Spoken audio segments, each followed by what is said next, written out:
Podcast. Lobo del Aire Radio. Podcast.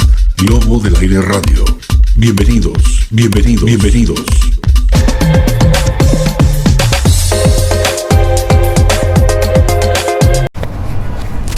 Amigos del Lobo del Aire, como siempre es un placer estar junto a todos ustedes en nuestro podcast en todas las plataformas digitales y también a través de nuestro canal en YouTube, Lobo del Aire TV, en nuestro portal www.lobodelaire.com. Saludos cordiales amigos, como siempre con novedades y queriendo cambiar un poquito el formato de las entrevistas.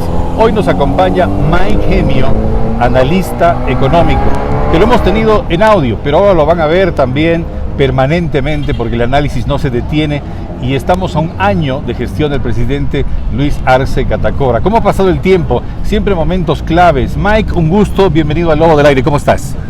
Gracias Lobo, gracias por la invitación, muy contento de estar en tu programa, disfrutando un poco de esta tarde nublada paceña. Sí. Y claro, para conversar un poquito, ¿no?, sobre el contexto económico, que espero pueda aclarar muchas dudas, ¿no?, que se vayan planteando. Efectivamente, para nuestros amigos que nos ven y nos escuchan, hay que hacer un análisis a lo que se está viviendo hoy en el país. ¿Cómo estaba Bolivia en el transcurso del 2020, por ejemplo? A ver, Bolivia en lo económico específicamente ha tenido un momento sumamente complicado, ¿no? Uh-huh. Ha habido una aceleración del decremento de nuestras reservas internacionales. Ahora, las reservas internacionales en un país juegan un rol muy importante. Uh-huh. Este rol está básicamente en que la moneda, el boliviano, depende mucho de lo que está pasando en términos de la sostenibilidad misma de la moneda. Entonces, es importante siempre tener dolarcitos, ¿no?, guardados bajo el colchón. Una reserva. Es una reserva. Las reservas internacionales se fueron a pique, uh-huh, ¿no? El gobierno de Yanine Áñez decidió pues de que, utilizar muchas de las reservas que teníamos, de las reservas internacionales, para el gasto corriente. Uh-huh. Entonces empezó a pagar sueldos, lo que no pasaba anteriormente. Lo que se tenía planificado para las reservas siempre era fondear, o sea, era plata, claro, para invertir en X y Z proyectos, obviamente con ciertos requisitos, pero todos estos requisitos no le importa mucho, digamos. Ella entiende de que hay una prioridad en el gasto corriente y decide utilizar esta plata. Entonces eso ya tiene toda una consecuencia, ¿no?, porque al momento que ella decide tener esta plata en un uso más de gasto corriente, deja desprotegido todo lo que es la inversión pública. Uh-huh, uh-huh. O sea, la inversión pública sin plata. Entonces, hay una gran diferencia cuando tú usas la plata en gasto y en inversión pública, o gasto-inversión, para no ir en, claro, un detalle muy específico. Uh-huh. En el caso del gasto, es plata que tú sabes que no va a volver. Va a satisfacer necesidades de pronto, pero el problema grande es dejar suelta la inversión. Porque tú, cuando tienes una inversión, lo que estás esperando es un retorno de capital. Sí, siempre, ¿no? Y este retorno, obviamente, al no haber inversión, nunca llegó. Uh-huh. Entonces ahí se crea el primer boquete, ¿no? Uh-huh. Es un círculo virtuoso que se genera entre gasto corriente e inversión, ¿no? Porque si tú tienes buena inversión, la inversión termina también sosteniendo parte del gasto corriente, pero en otro sentido, ¿no? Uh-huh. Obviamente ya no estás gastando la plata de inversión, estás utilizando lo que has ganado como parte de tu inversión, ¿no? ¿Mal las inversiones? Y si las hubo. Exactamente. ¿Mal manejo económico? Definitivamente. Por eso te decía, tú obviamente tienes que pensar en cómo sostener el gasto corriente, uh-huh, pero lo tienes que hacer a partir de las ganancias que tengas por temas de intereses. Uh-huh. Entonces, claro, ahí ese esquema que lo propuso, tenía varias finalidades de pronto, ¿no? La finalidad más, de pronto, más notoria que se tuvo es que esta señora tenía la clara intención de debilitar al Estado. Uh-huh. Entonces, en economía hay un efecto que se llama el efecto crowding out, ¿no? Uh-huh. Que significa que, entran unos para salir otros, ¿no? Claro.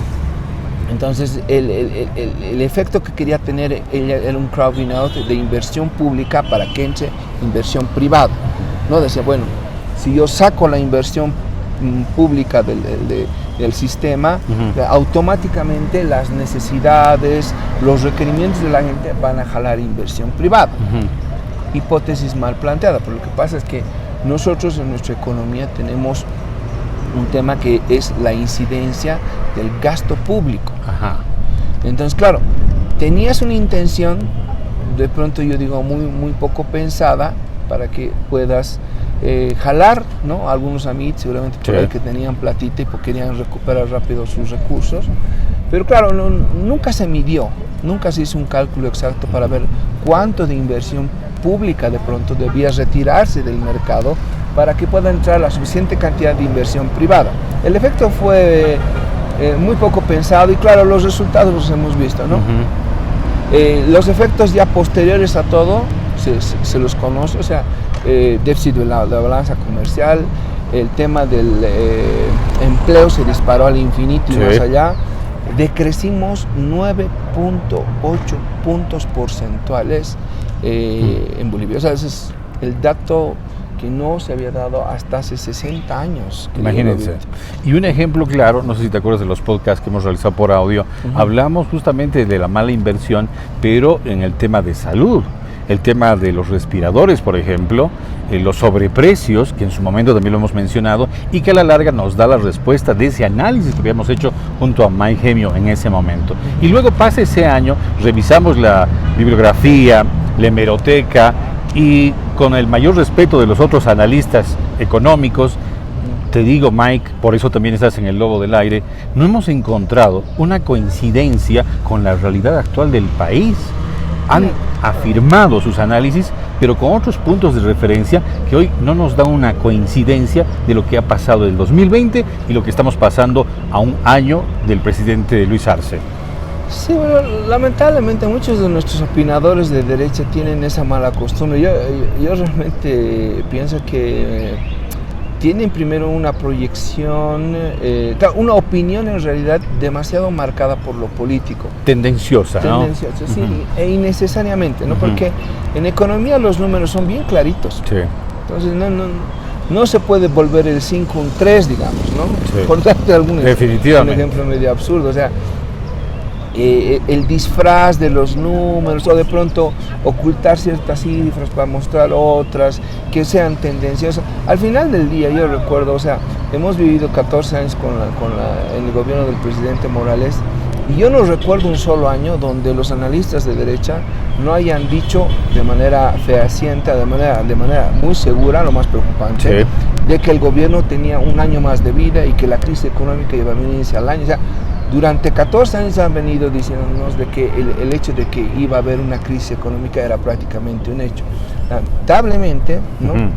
Estos Nostradamus de la economía no han podido constatar ninguno de los hechos que en su momento han buscado el revuelo de los medios de comunicación y sabemos qué rol juegan los medios de comunicación también, ¿no? Entonces, lamentablemente el ejercicio en el cual ellos han estado manejándose entre ocultamiento de cifras y claro, entre el apoyo de medios de comunicación que te terminan permeando la mentira, digamos, o permeando la ocultación de ciertos números que al final te ayudan. Esto ha tenido una connotación en lo mediático, lamentablemente, ¿no? Sí. Lo que hemos vivido en el 2019, ya en el orden social, un poquito apartarnos del contexto económico, lo que hemos vivido en el contexto social ha sido una esfera comunicacional digitada, manejada por corporaciones de mucho dinero en Bolivia y que, claro, nunca les ha terminado de cuajar la idea de que un gobierno de izquierda primero, después un gobierno liderado por un indígena y cuarto, un gobierno empeñado en redistribuir riquezas sea el que comande este país. Esas tres cosas nunca le va a cuajar, ni nunca les ha cuajado porque afecta a sus intereses personales. Totalmente. ¿No? En este segmento de Lobo del Aire, en nuestro podcast, lo hemos denominado que todo pasa por la billetera, Mike. Desde el comerciante, desde la señora que vende pastillas, el chofer del minibús, el banquero. Díganme ustedes, ¿quién no ha requerido un préstamo? ¿Quién no ha necesitado plata? Entonces, dentro de ese ámbito y viendo esa realidad del análisis previo que haces, nos damos cuenta de que llegamos a un punto clave de rechazar, y eso lo vamos a argumentar también, la ley de ganancias ilícitas, ilegales. Eso va concatenado a un gobierno nefasto que ha ido contra los intereses del país, reflejado justamente en esto que a nivel internacional ha reventado como una bomba. ¿No es cierto? Sí. Porque ¿cómo uno puede tener, una persona de clase media, abrir una cuenta bancaria fuera de su país? Panamá, offshore obviamente, puede ser Islas Canarias. ¿Cuál sería el propósito? Una persona que no tiene nada que esconder, su cuenta abre en su país. ¿Qué es lo que tendría que corresponder en nuestro país después de todo lo que hemos vivido? Sería transparentar. ¿Por qué abriste una cuenta extranjera? ¿De dónde viene tu dinero? Claro. ¿Cuándo lo abriste y quiénes no? Porque cuando uno revisa los antecedentes, por ejemplo, del presidente actual del Ecuador, encontramos 14 cuentas offshore. Y de ahí uno se da cuenta cómo se ha ido manejando, que se crean empresas, tienes que pagar a banqueros y un mínimo de 20, 30 mil dólares para abrir una cuenta, claro, y crear un nombre, otro nombre, y una tercera empresa que hace la adjudicación y tu nombre no figura, pero sí es tu plata. Pero ¿de dónde viene esa plata? Es lo único que los bolivianos necesitan saber, Mike, en este momento, y no ocultar y transgredir de que nos va a afectar a los comerciantes que decíamos, a la gente de clase media, sino más bien a políticos, empresarios, hasta artistas a nivel internacional que depositan sus cuentas bancarias en estas cuentas foráneas. Y eso está afectando al país. ¿Cómo tendríamos que actuar ahora dentro de ese marco de que hay un rechazo, entre comillas, y la gente que no tiene conocimiento? Porque debería de tener conocimiento, y ahí hay otro punto clave, el tema de la comunicación y difusión que no ha habido por parte del gobierno central, y eso hay que ser reconocibles al punto de vista neutral, ¿no? Porque no puedes adelantar algo sin previo aviso. Para llegar a esta entrevista yo tenía que coordinar con Mike, obviamente, no traerlo de repente y punto. Entonces ha habido esa falta de información, porque si no, no hubiéramos tenido nada desde la quincena de septiembre, Mike, por ejemplo. No, en definitiva, mira, a ver, ¿qué son los paraísos fiscales? Ahí, para entender, digamos, un poco el principio. O sea, todas las sociedades en el mundo tienen lo que todos conocemos comúnmente como impuestos, ¿no? Claro. Tienen un régimen impositivo. El régimen impositivo lo que hace es determinar una serie de actividades económicas y costos que van a ser cobrados por esas actividades económicas. Hasta ahí todos estamos contentos. Ahora, muchos países dicen, a ver, ¿cuánto de liquidez hay en nuestra economía? 20, 30, 40, 50 millones de dólares. ¿Cuánto necesitamos? Si necesitamos más, ahí estamos en un problema. Sí. ¿No? Entonces, ¿cuál es la opción B? O sea, en el mundo hace muchos años ya se deja de imprimir billetes como si fuera papel periódico, ¿no? Sí. O sea, que agarres vos la maquinita, y empiezas a pagar eso.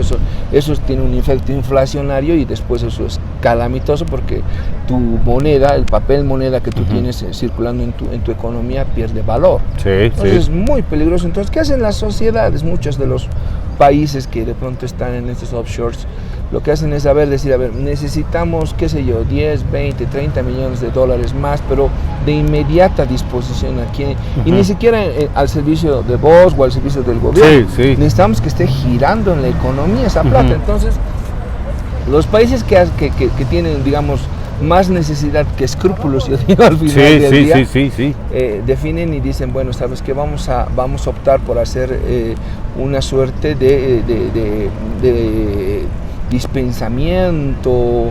Bueno, hay una serie de políticas ahí que lo que hacen básicamente es alentar a inversiones sin importar su procedencia. Exacto. Que lleguen a tu país. Pero en el ámbito concreto de políticos, empresarios, artistas, lo que no quieren es pagar los impuestos, ¿no es cierto? Y eso es lo que entonces nadie paga, nadie supo y mejor me lo saco afuera y tranquilo. Y de pronto, digamos, tú vas a pagar aquí 15, 16%, pero allá vas a pagar 1, 2. Exacto. Entonces al final, sí, o sea, hay que entender que hay una gama de delitos posibles y probables que se van a manejar en estos offshores, ¿no? Obviamente, lo primero que va a pasar es hay una evasión impositiva. Totalmente. Que en la mayoría de los países del mundo representa un delito, ¿no? Sí. Pero además, ya un poco hablando de la procedencia, que es otro problema, es decir, a ver, tengo digamos que 100, 200 millones de dólares que vienen del narcotráfico. Sí, sí. Entonces, claro, eso yo no voy a poder pagar impuestos nunca. ¿Cómo voy a hacer? Claro, ¿qué voy a decir el momento que esté declarando? Justificar. Claro, 100 millones de qué? Vendí mi casa, ¿cuál casa? ¿No? ¿Y a quién se le ha vendido? Al señor, pues el señor nunca existe. Digamos, claro. ¿no? Entonces, ya hay una imposibilidad de poder explicar el origen de los recursos, ¿no? Entonces ya eso obviamente ya entras en una segunda fase de delito, llamémosle, donde la plata que tú estás queriendo registrar o lavar en algún sentido no tiene procedencia, ¿no? Viene de un ilícito. Ya, entonces ahí evidentemente ya lo tienes de otra. Sí. Y en Bolivia, ¿quiénes estuvieran en esa lista negra? Porque hablamos de varios países a nivel internacional que tienen esa lista negra, por eso hablábamos del presidente del Ecuador que ya está manchado. ¿Y qué se le está pidiendo? Transparentar de dónde, de cómo y de cómo tiene este dinero. Pues todo viene, como te digo, a ver, el primer delito y el más suave, por darle un término, sería, digamos, una lógica de evasión impositiva. Que hasta ahí, digamos, ya hay punidades, ya hay una suerte de delitos que tienen que pagarse. Tienes un primer nivel, si quieres, de ilícitos que se capitalizan a través de la invasión de impuestos, de la evasión de impuestos. Pero hay un segundo momento cuando el recurso, no quieres pagar impuestos, ya, de pronto. Pero ¿y la plata de dónde viene? Exacto. ¿Cómo justifica? Claro, y la plata ya, digamos, viene de negocios, como te decía, de pronto narcotráficos o sobreprecios de X, Y, Z. O sea, ya no hablemos de un ilícito tan grande como el narcotráfico, digamos, ¿no? El gobierno saca una licitación, la licitación cuesta un montón de plata y claro, yo tengo un sobreprecio ahí en esa licitación. Ese sobreprecio, ¿cómo yo lo puedo explicar? Si habláramos de 20 millones de bolivianos, digamos. Exacto. ¿Cómo lo puedo explicar? No, es que ellos me pagaron, o sea, ya has cometido otro ilícito. Exacto. Entonces, al final del día, el que comete un ilícito, lo primero que va a hacer es buscar estos paraísos fiscales. Porque además, digamos, de este tema impositivo que te hablaba, que al final te termina beneficiando en términos de tasas impositivas o de pronto ya sin impuestos, está el elemento de la identidad. Sí. Entonces tú metes tu plata al offshore y tú no eres, pues, digamos, Mike Alejandro Gemio, ¿no? Claro. Tú eres el número 485-ZQRPA, digamos, ¿no? Directamente. Claro, entonces, y que te detecten y que sepas quién es, eso necesita un levantamiento del secreto fiscal, o de pronto hay otras medidas lo que hacen que el tema de tu nombre esté mucho más cuidado. Entonces, es nomás el esquema perfecto, si quieres, para que todo el recurso que haya venido, digamos, de mala vida, por darle un término, o no tenga los suficientes respaldos como para poder justificar su procedencia, pues puedan ser utilizados, porque al final, si la plata no es intercambiada por bienes y servicios, es simplemente papel. Sí, directamente. Claro, entonces aquí el tema es de que encuentres un lugar donde está tu plata, pero que además puedas cambiarla por lo que tú quieres comprar. Puedes utilizarla. Correcto. Ahora, vamos a graficarlos en el ámbito boliviano.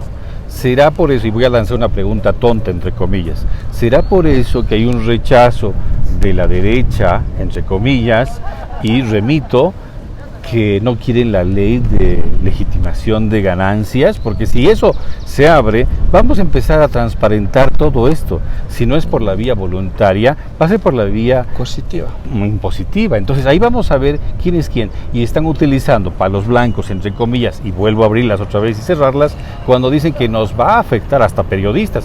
Hasta nosotros preguntamos no, sino más bien tiene otro contenido de intereses que acabamos de hablarlo. Claro. Porque estamos hablando de un excedente de dinero de ciertas personas en Bolivia, y no solo en Bolivia, a nivel internacional también. Claro, las connotaciones son mucho más complejas, ¿no? O sea, han simplificado, decir, puta, no sé, pues este pobre compañero ha trabajado 20 años de su vida y tiene la suerte de comprarse una vagonetita 0 kilómetros, digamos. Claro. ¿Ya está servido? No, es imposible. Posible. O sea, todo tiene también, o sea, lo que pasa es que aquí es que también nuestra sociedad, el tema impositivo, el tema del control del Estado sobre los recursos, primero que está mal visto, uno, y segundo que además tiene muy poca difusión de cuáles son las capacidades, los brazos del Estado en términos de tus recursos. Entonces ahí seguramente hay un trabajo muy grande todavía por hacer. Sí, sí. Pero uno tiene que tener más de dos dedos de frente para darse cuenta. Por ejemplo, el caso Marinkovic. Claro y concreto. Claro, Marinkovic es una persona que, bueno, en realidad una familia que ha recibido tierras de las dádivas de don Hugo Banzer también en su momento. Sí, sí. Hay otros presidentes más que le han ido regalando otras parcelas más a la familia, porque cuando hablamos de Marinkovic no estamos hablando solamente de Branco, ¿no? Sí. Estamos hablando... Es un ejemplo de los demás. Es un actor clave que ha logrado cooptar una cantidad impresionante de tierras, impresionante de tierras. Y claro, no son pues tierras en el desierto del Sahara, ¿no? O sea, son tierras infinitamente productivas. Entonces vos plantas ahí y obviamente dentro de 1 año, 2 años estás recogiendo frutos y los estás vendiendo, estás monetizando, digamos, todo ese beneficio que tienes en términos de tierras, pero además las tierras no son solamente un sistema de producción agrícola, ¿no? Las tierras son un apalancamiento financiero, porque si vos mañana me dices, ¿sabes qué, Mike? Quiero construir un edificio, y te diré, oye, ¿qué tienes? Tenemos un terreno en Chulumaní de 200, 300 hectáreas, charlaremos, papá, te diré, o sea, a ver, cuánto necesitas, a ver, dame los papeles de tu terreno, presupuesto, todo aquello. Veremos una forma de que tu terreno te apalanque un préstamo y construiremos, digamos, ¿no? Sí. Entonces, el terreno, más allá, digamos, de esta lógica bien simplista de producción agrícola, que no digo que esté mal, pero que de pronto uno entiende, es que ya estás produciendo, ¿cómo le vas a quitar esta producción? O sea, es lo de menos. Exactamente. Porque las tierras tienen el sentido financiero, o sea, el acomodo y la entrada a todo el sistema financiero que hay en este país. Exacto. ¿No? Entonces tú apalancas, lo vendes, después ya viene toda una historia, digamos, ¿no? Que viene por detrás ya de cómo la plata se mueve en este país. Pero obviamente ahí tienes, por ejemplo, muchas cosas que seguramente políticos, como el caso de Marinkovic, el mismo Camacho, que sabemos que anda escapando, $40 millones le debe a impuestos internos, y los debe porque obviamente ha producido y no le da la gana de pagar los impuestos. Tienes otros ejemplos, AN. Sí. Podemos hablar Hay varios, toda la tarde podemos hablar de gente que... Y seguramente a toda escala, ¿no? A toda escala. Podemos hablar desde algunas compañeras aquí que están vendiendo, digamos, alguna que otra cosita, pero que lo último que les interesa es pagar impuestos. Entonces, hay que tener una cultura más de respeto al impuesto, y también, o sea, tener en cuenta de que en el momento de que tú tomes esa conciencia, o sea, tú estás preocupado por 20, 30, qué sé yo, unos 200 pesos que vas a tener que pagar de impuesto, pero el momento que tú cedas y digas, bueno, sabes que ya yo voy a pagar mis 200 pesos, lo que estás haciendo es que tipos como Marinkovic, tipos como Camacho, logren pagar millones y millones de dólares por impuestos, además que se benefician en muchas otras cosas, ¿no? O sea, y el problema más grande es que esos recursos son usados en la política para comprar conciencias y de esa forma causar los golpes de Estado que hemos vivido el 2019. Exacto, y por eso se rechaza esta ley. Hay que darse cuenta, analizar minuciosamente. Y vuelvo al punto inicial de esta entrevista con Mike Gemio, analista económico, de que la información, la comunicación es parte principal en todo momento. Hasta para saber el precio de un zapato tienes que preguntar cuánto cuesta, ¿no es cierto?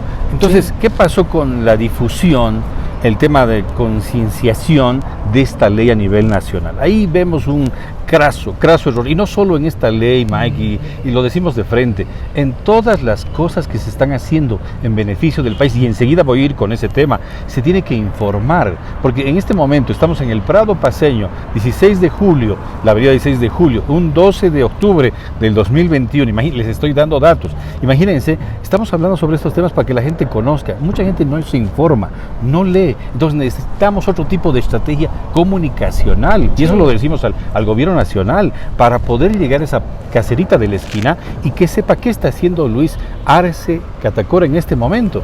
Y después de hablar de estas cosas negativas para el país, quiero hablarles de cosas positivas, porque ya sabemos que la ley va a beneficiar al país, pero no a esos pocos que no quieren transparentar su manejo económico. Pero entre las cosas buenas está el crecimiento del país a un año de gestión de Luis Arce Catacora.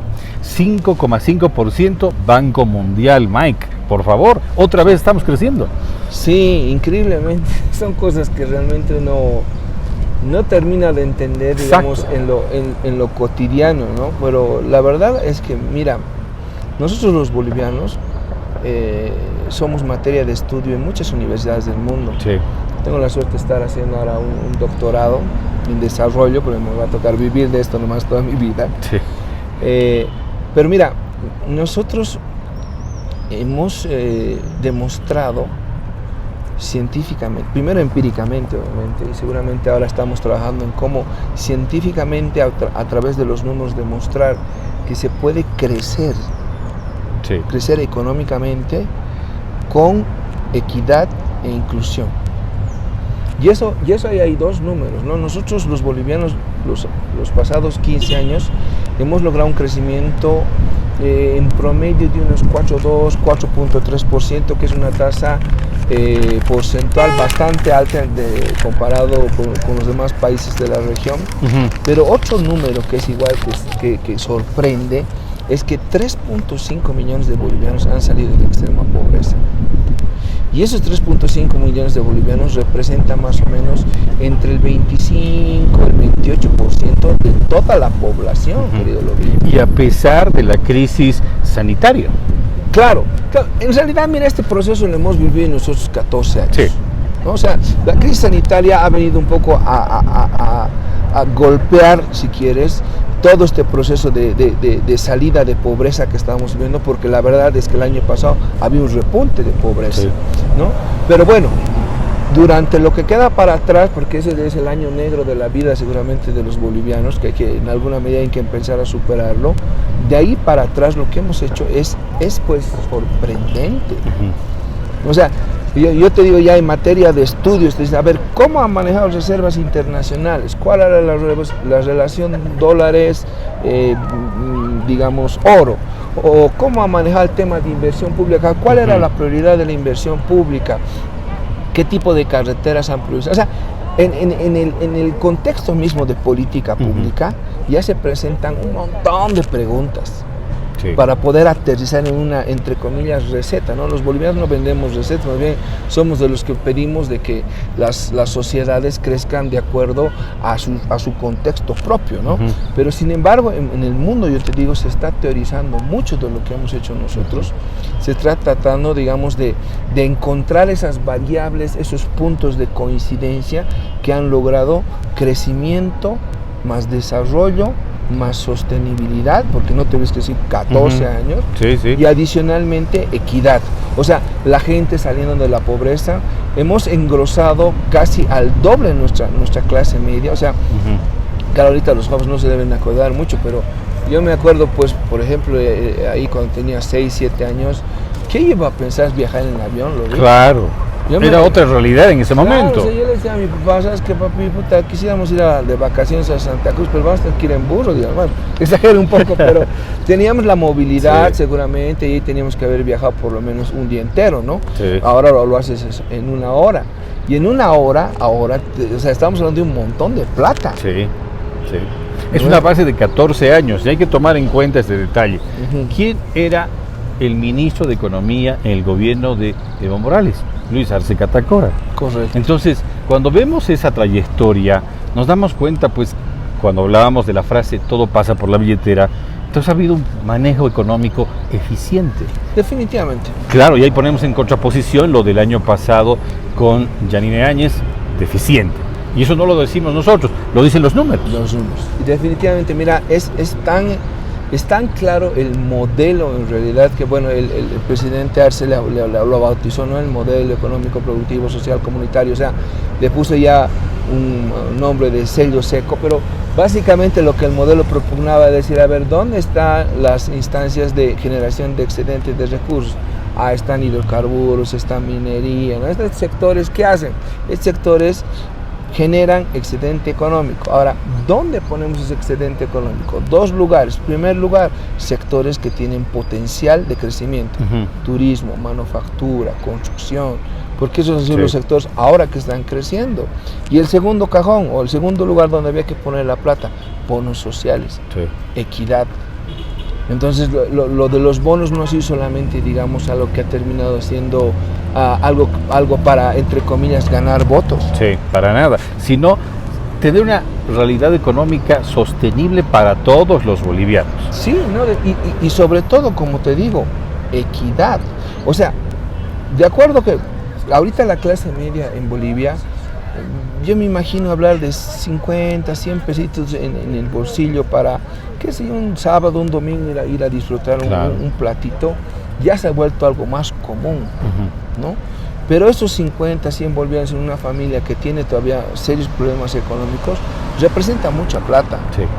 Mucha plata. Todavía. Pero esos esquemas, esas brechas, digamos, entre las gentes que tienen medianamente una cantidad de ingresos y personas que tienen ingresos mucho menores, se han ido cerrando, Lobito.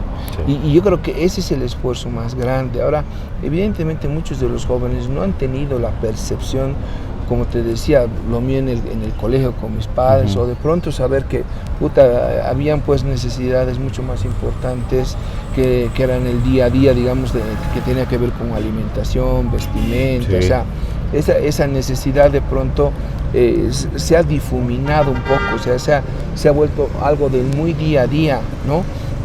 En cambio, nuestra niñez ha sido de pronto algo más dura, pero no porque había malos bolivianos o buenos bolivianos, sino porque realmente el contexto económico era otro.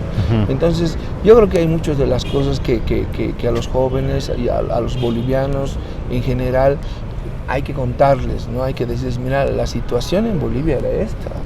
Y claro, nadie quiere volver. Seguramente le han tirado una probadita el año pasado, ya han estado escarmentados, ¿no? O sea, yo, no, seguramente tú has ido. El año pasado yo me fui con mi esposa y le dije, ¿sabes qué? Vamos a hacer un buen mercado porque no sabemos qué va a pasar. Ya, entonces nuestros maples de huevo, por ejemplo, nosotros compramos en 27 bolivianos. 27, así costaba, sí, así costaba. Sí. 27 bolivianos, ya, de acuerdo. Nos fuimos al mercado y el maple de huevo estaba en 50 bolivianos.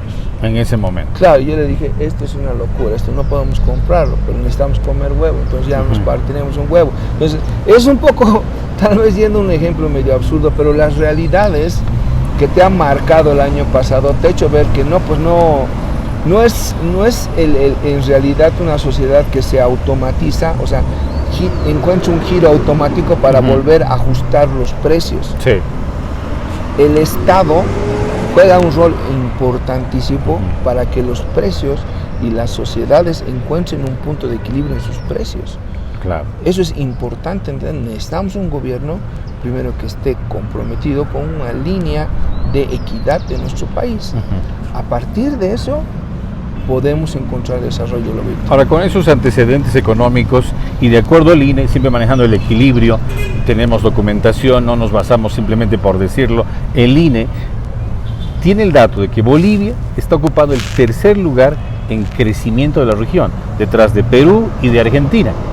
Claro, o sea, ahorita yo creo que deberíamos, yo no me alegraría por el tercer lugar. Cuando yo ocupado, digamos, primer lugar tantos años, que me digan que estoy en tercero, en quinto, y algunos que nos han dicho que estábamos en quintos.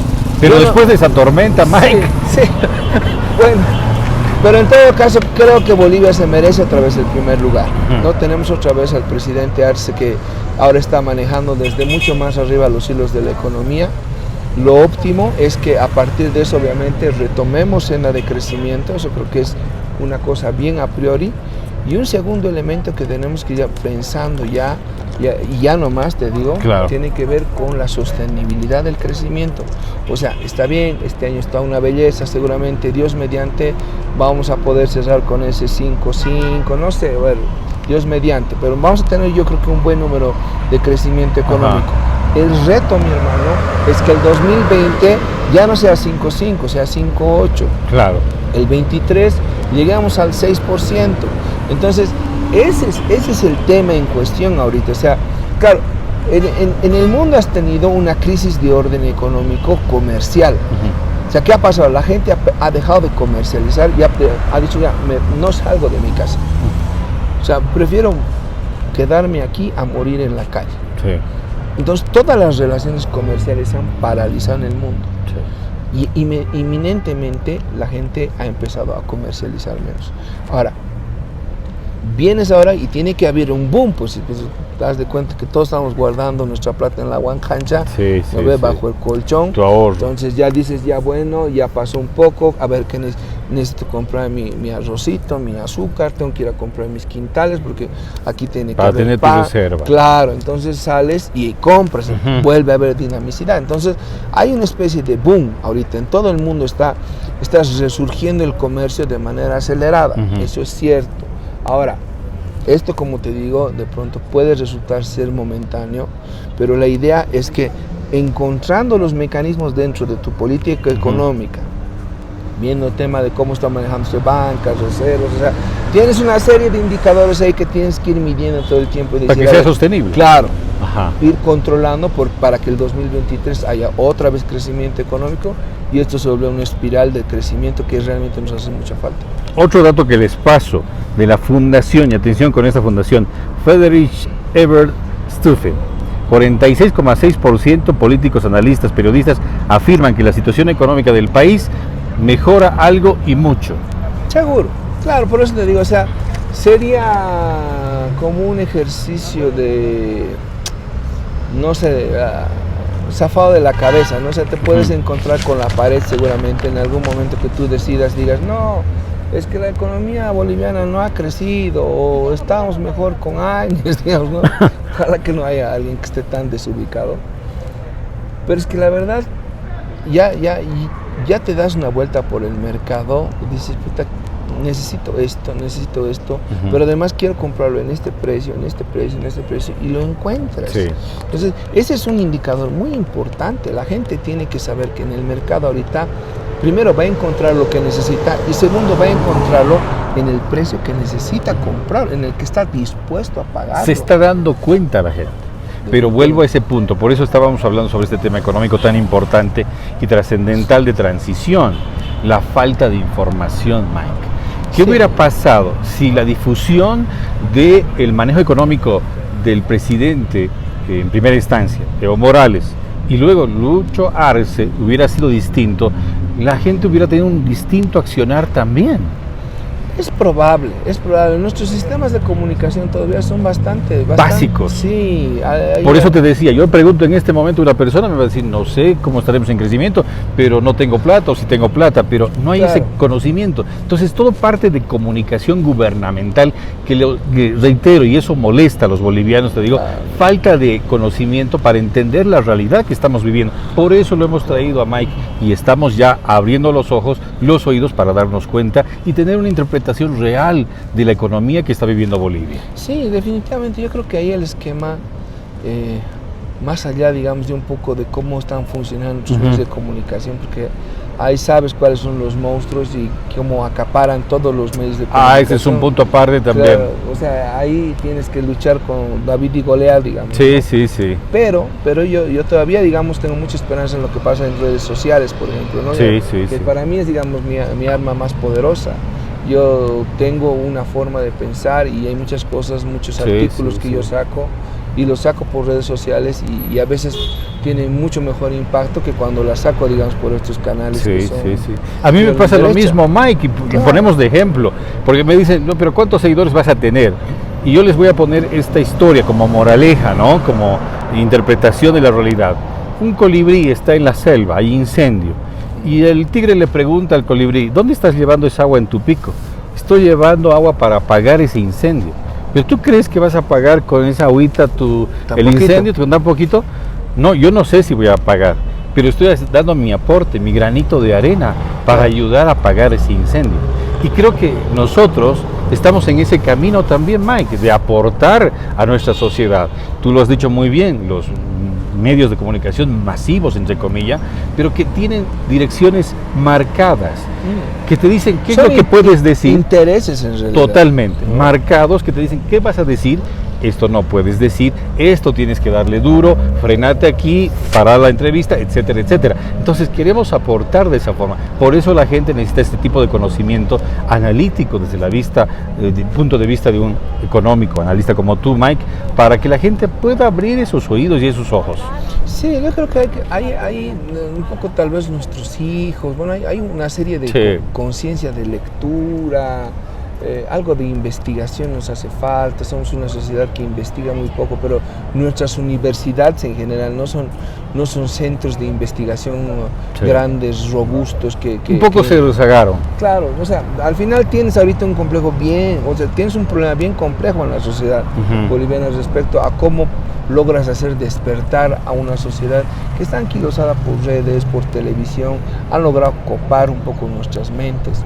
Sin embargo, mira, yo creo que es importante este tipo de programas, son importantes los análisis que puedan brindarse, pero desde un léxico mucho más sencillo, ¿no? Lamentablemente, los economistas tenemos la maldita costumbre de volvernos interesantes hablando cosas en difícil. Sí, por eso les decimos, en facilito, por favor. Sí. Aquí lo hablamos lo más coloquial posible para que la gente pueda entender. Por eso les reiteramos que por favor ingresen a la red de internet www.lobodelaire.com, el portal. Estamos en las redes sociales, Lobo del Aire Radio, el podcast en todas las plataformas. Mike lo sabe, lo hemos hecho por audio también. Así es que pueden visitar Lobo del Aire TV también por el YouTube.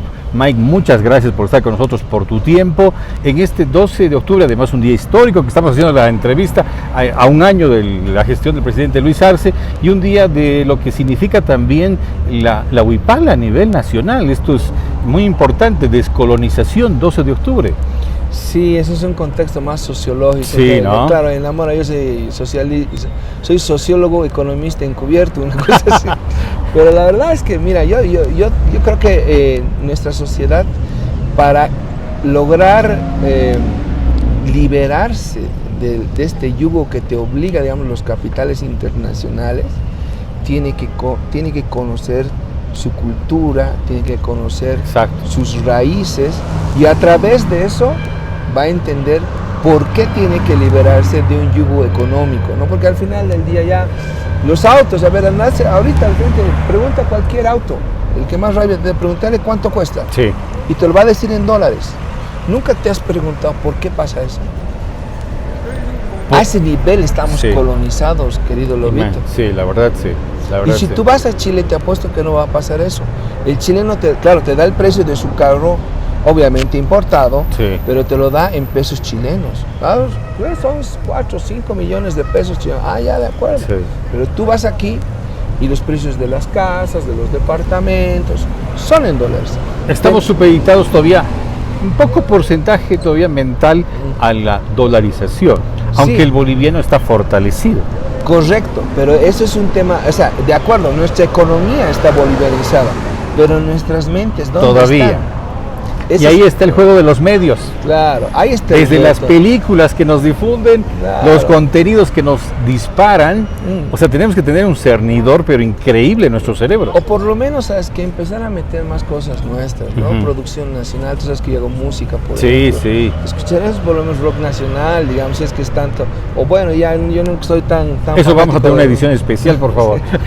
Yo no voy tanto al folclore, me gusta el folclore, pero digamos no es mi estilo de música, pero de pronto si no quieres escuchar rock nacional, puedes escuchar folclore nacional, nacionaliza desde tus gustos. Creo que esa es una cosa que te va a lograr descolonizar, te va a volver a retornar a entender tu cultura, y vamos otra vez al lado sociológico, entender por qué es la huipala algo que representa a los bolivianos, ¿no? Y no lo representa porque vino un partido que Yesetti terminó siendo pues el dueño, digamos, del esquema mental de los bolivianos, ¿no? Representa Latinoamérica, todo el ALBA es huipala. Nos falta harta historia. Sí, conocimiento. Sí. Vuelvo al principio de uno de los elementos, información, documentarse, háganlo por favor. Para los bolivianos y bolivianas que te están viendo en este momento, Mike, ¿qué les recomiendas? ¿Cuáles son los consejos económicos en este momento? Bueno, ahorita estamos en una fase ya de salida, si quieres, de una crisis muy compleja. Estamos atravesando un momento que de pronto nos ha tocado vivir muy difícil gracias a un gobierno que realmente ha venido a desfalcarnos, pero creo que en este momento podríamos empezar a tener un horizonte nuevo. Y este horizonte nuevo va a ser en tanto y cuanto, mi hermano, empecemos a tener un poquito más de visión en lo que tiene que ver con nuestros ahorros. Voy a bajar a un plano más microeconómico, ¿no? O sea, ya las familias tienen que empezar a pensar un poquito más en el futuro. Somos muy mediáticos los bolivianos, o sea, mediáticos no porque nos guste salir en la tele, sino somos mediáticos porque pensamos en el corto plazo. ¿No? Entonces necesitamos mirar un poquito más allá, necesitamos tratar de encontrar un mecanismo que nos ayude a empezar a ahorrar, diversificación de ingresos. Bueno, eso ya es una cosa más de fórmulas, ¿no? Que tiene uno ahí de formas de poder mejorar sus ingresos, pero en lo estrictamente práctico, yo creo que es importante el ahorro. Hay que empezar a ahorrar. Esto nos ha sentado la mano a todos los bolivianos. Hay que entender que hay prioridades en los gastos. La alimentación es una prioridad, la vestimenta es una prioridad, los chicos, las necesidades de los chicos son una prioridad, y a partir de eso hay que ya ir midiendo, dosificando, ¿no? Hay que ir viendo que no todo es importante, hay que saber que los gastos hay que saber medir y que la plata no es infinita. Entonces la mamá, vos sabes que ahí la dueña de casa, la que cuida la cartera, claro, es la que ecualiza mejor esas cosas. Entonces yo soy un convencido de que ahí la señora de la casa, la mamá de la casa, puede ser un muy buen administrador siempre y cuando el papá también esté de acuerdo y sepa que de pronto se supedita a eso. Claro, y le toca, digamos, ¿no? Le va a tocar, porque las mamás, yo creo que entienden las mamás y las mujeres tal vez en general entienden mejor este tema de cómo las necesidades van a reflejar al final del día tu bienestar, ¿no? Entonces, a ver, ahí ojalá que no me esté equivocando y mi papá esta noche me esté llamando. Qué vergüenza que necesiten los hombres, ¿sí? Mike Gemio con nosotros, analista económico. Suscríbanse por favor a nuestro podcast, a nuestras redes sociales también. Mike, muchas gracias como siempre y hasta la próxima entrevista, porque esto no se termina aquí y lo reiteramos, este segmento está titulado Todo pasa por la billetera. Ustedes se han dado cuenta en esta entrevista. Un gusto, muchas gracias. gracias. Enorme. Podcast. Lobo del Aire Radio. Podcast. Lobo del Aire Radio. Hasta nuestro próximo encuentro.